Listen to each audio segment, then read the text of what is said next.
রহমানির রহিম। সবাইকে স্বাগত জানাচ্ছি। আপনাদের কাছে আজকে যে বিষয়টি আলোচনা করতে চাই সেটি হচ্ছে ঢাকা বাংলাদেশের রাজধানী। রাজধানী ঢাকার অন্যতম গুরুত্বপূর্ণ স্থান হচ্ছে হাতিরঝিল।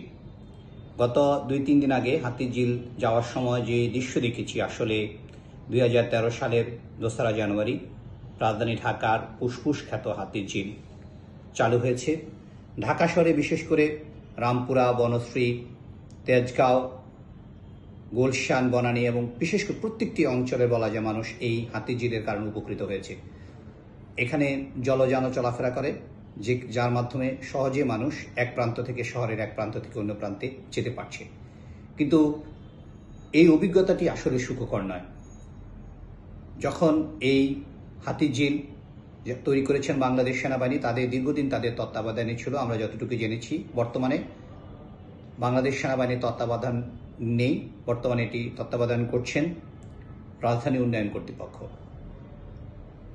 আমরা দেখি যখন হাতিরঝিলে আমরা চলাফেরা করি তখন দেখি যে এখানে প্রচুর ময়লা আবর্জনা স্তূপ থাকে, অনেক সড়কে বাতিগুলো নেই, অন্ধকার থাকে, গুটগুটে অন্ধকার থাকে রাত্রের বেলায়, আনাগোনা থাকে মানুষজনের।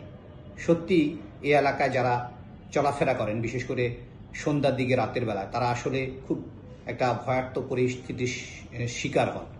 কারণ এখানে অনেক সময় চুরি, ডাকাতি, ছিনতাই ঘটনাগুলো সংঘটিত হয়। রাজধানীর যে কয়টি অঞ্চল এলাকা অপরাধপ্রবণ, তার মধ্যে একটা পরিসংখ্যানে দেখা গেছে হাতিরঝিল এলাকাটি একটি অপরাধপ্রবণ স্পট হিসেবে চিহ্নিত রয়েছে। এবং হাতিরঝিলের আজকের যে পরিবেশ, তা এক কথা বলা যায় যে যেভাবে দূষিত হচ্ছে, পানি দূষিত হয়ে গেছে, ময়লা আবর্জনার স্তূপ, লাইট নেই, বিশেষ করে রাস্তাঘাটের অনেক জায়গায় ভাঙাচুরা দেখা যাচ্ছে।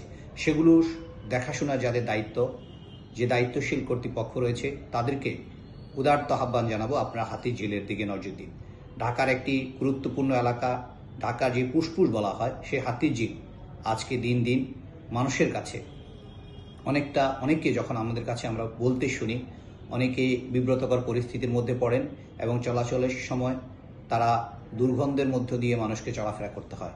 এবং এই জায়গাটিকে আমরা কিভাবে আরো বেশি ব্যবহার উপযোগী করতে পারি, এবং জলযানগুলো যেখানে চলাফেরা করে সেখানে অনেক মানুষ কিন্তু এই হাতিরঝিলের জলযানগুলো ব্যবহার করে তারা যায়। এবং হাতিরঝিলের পরিবেশ ফিরিয়ে আনার দায়িত্ব আমাদের রয়েছে, কারণ এই বিবর্ণ হাতিরঝিলকে আরো বেশি মানুষের ব্যবহার উপযোগী করার জন্য এই বিনোদন কেন্দ্র হিসেবে সাধারণ মানুষ, সর্বসাধারণ এটি ঢাকার মানুষ এটি ব্যবহার করে থাকে। হাতিরঝিলের হারানো গৌরব ফিরে আনা আমাদের সকলের দায়িত্ব। আমি নাগরিক হিসাবে উদারত আহ্বান জানাবো, সরকারের দায়িত্বশীল যারা রয়েছেন, আপনারা অতি সত্বর রাজধানী ঢাকার অন্যতম গুরুত্বপূর্ণ স্থান হাতিরঝিলের দিকে নজর দিন। হাতিরঝিলের হারানো গৌরব ফিরে আনুন। হাতিরঝিল ঢাকার মানুষের বিনোদন কেন্দ্র হিসেবে গড়ে উঠুক এবং চলাচলের যোগাযোগ ব্যবস্থার অন্যতম একটি স্থান হিসেবে গড়ে উঠুক। হাতিরঝিল ফিরে পাক তার হারানো সৌন্দর্য এবং হাতিরঝিল ফিরুক সগৌরবে। এই উদারত আহ্বান জানিয়ে আমি আমার কথা এখানে শেষ করছি। আসসালামু আলাইকুম।